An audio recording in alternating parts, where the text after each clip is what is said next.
बार की बात है, एक देहाती ठग और एक शहरी ठग रात को हाईवे के एक ढाबे पर मिलते हैं। अरे भाई साहब, ये आपके हाथ में क्या है? हीरा मोती? अरे नहीं साहब, ये तो असली कश्मीरी केसर है। गलती से इधर आ गया। आपके डिब्बों में क्या है?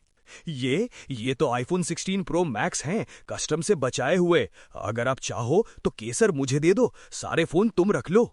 ठीक है, चलो एक्सचेंज कर ही लेते हैं। मेरा मॉल ज्यादा महंगा है, फिर भी तुमको दे ही देता हूँ। तुम भी क्या याद रखोगे।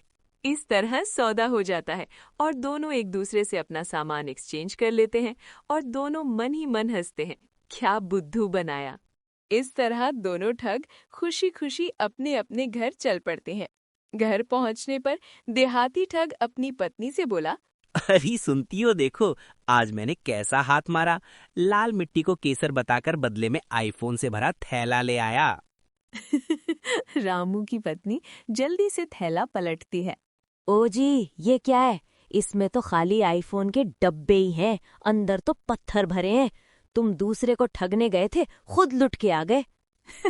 उधर शहरी ठग ने अपनी पत्नी से कहा, दुनिया में कुछ लोग वाकई होशियार होते हैं। मैं भी उनमें से एक हूँ।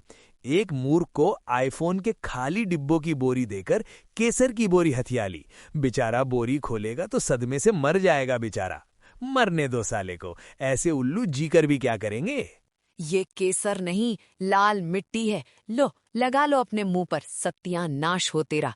अक्ल के दुश्मन से होता जाता कुछ है नहीं, पर डींग जरूर हाँकेंगे। लानत है तुम पर। अब ठग भी ठगे जाने लगे। क्या दिन आ गए हैं। कुछ दिन बाद दोनों ठग मार्केट में फिर टकरा गए। आंखें चार होते ही वे ठठा कर हंस पड़े। वे दोस्त बन गए। उन्होंने आज के बाद मिलकर काम करने का निश्चय किया। शहरी ठग ने मुस्कुराते हुए कहा, हमारे जैसे ठग हाथ मिला लें तो कोई माई का लाल हमारे सामने टिक नहीं सकता। हाट बाजार, गांव, शहर, घाट, मंदिर, जहां भी हम जाएंगे हमारी तूती बोलेगी। हीरे मोती सोना चांदी तो कोई भी चुरा सकता है। हम तो ब्राह्मण के माथे का चंदन और औरत की आंख का काजल चुरा लें और पता न चलने दें।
इस बीच बुढ़िया का बेटा तेजी से अगले गांव पहुंचा। वहां वो एक हलवाई की दुकान पर रुका और दोनों हाथों से मिठाइयां खाने लगा। दुकान पर बैठा लड़का ये देखकर भौंचक रह गया। अगर तुम्हें ये मिठाई इतनी ही अच्छी लगती है तो पहले दाम चुका दो और फिर जी भर कर खाओ। कैसी बात करते हो, मेरा नाम चींटा है। जाकर अपने बापू से कहो कि चींटा मिठाई खा रहा है और पैसा नहीं दे रहा, वे समझ जाएंगे। मैं उनका दोस्त हूँ। लड़का भागा भागा गया और बापू को इस अजीब चींटे के बारे में बताया। हलवाई उस पर बरस पड़ा। मूर्खों के सरदार, चींटा कितनी मिठाई खाएगा? उल्लू दुकान सुनी छोड़कर आ गया। जा वापस दुकान पर जा। इस बीच ठग ने मिठाइयों से थैला भरा और चंपत हो गया। भागते भागते वो एक जंगल पे पहुंचा। वो घोड़े से उतरा ही था कि उसकी नजर सफेद चींटियां खाते भालू पर पड़ी। अनचाहे मेहमानों को देखकर भालू उनकी तरफ झपटा और ठग पर टूट पड़ा। दोनों गुत्थम गुत्था हो गए। ठग ने फुर्ती और होशियारी से भालू को गर्दन से दबोचा और उसकी थूथनी को जमीन पर रगड़ने लगा। पर हथियार के बिना ये उसे मार नहीं सकता था और न ही वो उसे छोड़ सकता था। उसकी जेब से रुपए गिरकर चारों ओर बिखरने लगे। वो भालू से काफी देर तक जूझता रहा और बुरी तरह थक गया। उसे लगा कि वो अब और भालू को पकड़े नहीं रह सकेगा कि तभी एक सौदागर उधर आया। जंगल में जमीन पर रुपए बिखरे देखकर वो फटाफट उन्हें बीनने लगा। बीनते बीनते वो उस स्थान पर आया जहां एक आदमी भालू की थूथनी को जमीन पर रगड़ रहा था। उसे कुतूहल हुआ, पूछा, ये तुम क्या कर रहे हो? जमीन पर इतना रुपया कैसे बिखरा पड़ा है? ये मामूली भालू नहीं है। जब मैं मिट्टी में इसकी नाक रगड़ता हूं तो ये पीछे से रुपया हकता है। इसे कुश्ती बहुत पसंद है। मैंने इसे पालतू बना लिया है। बेचारा मेमने की तरह सीधा है। क्या तुम इसे मुझको बेचोगे? अच्छी कीमत दोगे तो बेच दूंगा। मैं इसके लाख रुपए से कम नहीं लूंगा। ये रोज 10,000 रुपए हकता है। सौदागर ने सोचा, ये तो रुपयों का झरना है। मैंने बहुत धंधे किए पर सब इसके सामने फीके हैं। ये भालू मुझे मिल जाए तो मजा आ जाए। फिर मुझे कोई काम नहीं करना पड़ेगा। मेरे पास रुपए ही रुपए होंगे। जिस पर कमाने की कोई चिंता नहीं। सो उसने उसे लाख रुपए गिन दिए। उसने जो रुपए बटोरे थे वे भी ठग ने उससे ले लिए। ठग ने भालू सौदागर को पकड़ाया और कहा, इसकी थूथनी जमीन पर रगड़ते रहो कुछ देर, तब जाकर इसकी चार्जिंग फुल होगी और ये रुपया हगेगा। ठग ने भालू सौदागर को पकड़ाया। आगे उसे एक धोबी मिला जो धूप में कपड़े सुखा रहा था। ठग धोबी को दिखा दिखाकर थैले में से मिठाई निकालकर खाने लगा। उसे मिठाई खाते देखकर धोबी के मुंह में पानी आ गया। ठग ने उसे भी थोड़ी मिठाई खाने को दी। धोबी को वो बहुत स्वादिष्ट लगी। ठग ने कहा, अच्छी है ना? मुझे भी ये बहुत अच्छी लगती है। ये कोई मामूली मिठाई नहीं है। उस पहाड़ पर झील के किनारे एक खास पेड़ है। ये मिठाई उस पेड़ पर लगती है। जाओ और जितनी चाहो तोड़ लो। जी भरकर मिठाई खाओ और झील का मीठा पानी पियो। अगर तुम काफी मिठाई तोड़ सको तो उसे बेचकर पैसा भी बना सकते हो। ये वास्तव में बहुत स्वादिष्ट है। भाई, जब तक मैं आना जाऊं तब तक मेरे कपड़ों का ध्यान रखोगे क्या? हाँ भाई हाँ, जरूर ध्यान रखूंगा तुम्हारे कपड़ों का, लेकिन जल्दी वापस आना। धोबी को उसकी बात जची। वह तुरंत उस पहाड़ की ओर चल पड़ा। कपड़े बहुत कीमती थे, शुद्ध रेशम और साटन के। धोबी के जाते ही ठग ने कपड़ों की गठरी बांधी और घोड़े पर रखकर अगले गांव जा पहुंचा। वहां उसने उन रंग रंगीले कपड़ों को एक पेड़ की डालियों पर बांधा और जोर जोर से प्रार्थना करने लगा। ओ जादुई पेड़, ओ भगवान के करघे, मेरे लिए रेशम और साटन खिलाओ। उधर से गुजरते एक व्यापारी ने उसके बोल सुनी। उसे अचंभा हुआ।